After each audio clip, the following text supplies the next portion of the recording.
So I had problem 9, which is what is the remainder when x cubed plus x to the 16th plus x to the 28th plus x to the 31 plus x to the 47th plus x to the 59 plus x to the 73rd plus x to the 77th is divided by x squared minus 1. So you could do long division, but that's going to take a long time, so I'm going to recommend not doing it. But we know we have a little pattern. So let's just say if we do 7 divided by 2, that's going to equal 3 with the remainder of 1.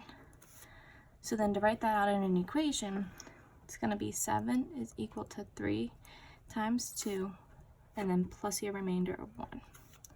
Okay, so let's do one more just so we get the habit, so we know what formula we're going to be following. So we're going to do 17 divided by 5. That's going to be 3 with the remainder of 2.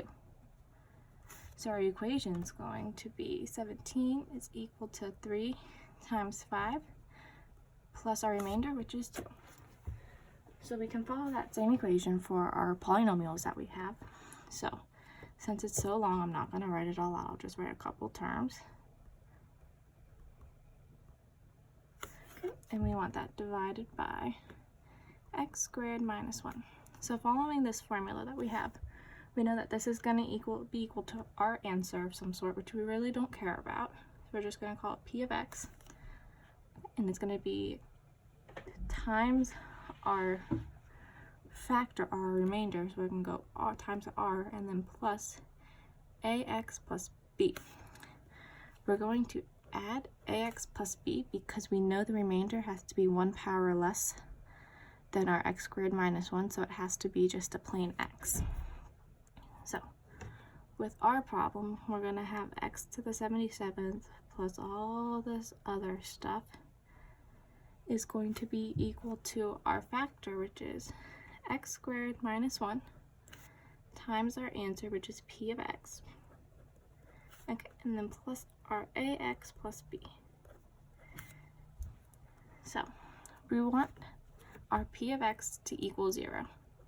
So we need to find values of x squared minus 1 that equal 0 so that we can make that part of the equation equal to 0.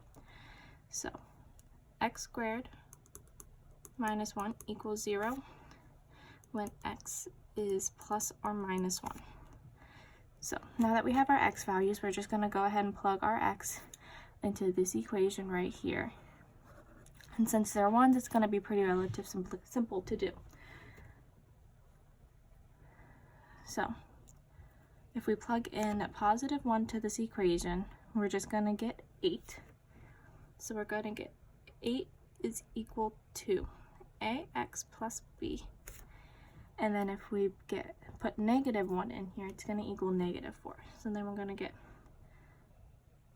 negative 4 is equal to negative a plus b. Oops, my bad, x shouldn't be here. That was my fault. Okay, so now we're just going to add the two equations up. So then we're going to get 4 is equal to 2b. So b is going to be equal to 2. So now we'll use our b and plug our a back in. So then we'll just plug it into the first one. So it's going to be 8 is equal to a plus 2. So a is going to be equal to 6. So now since we have our a and b values, we're just going to go ahead and plug it right back into our ax plus b. So we're going to get 6x plus 2, and that's our remainder and our answer.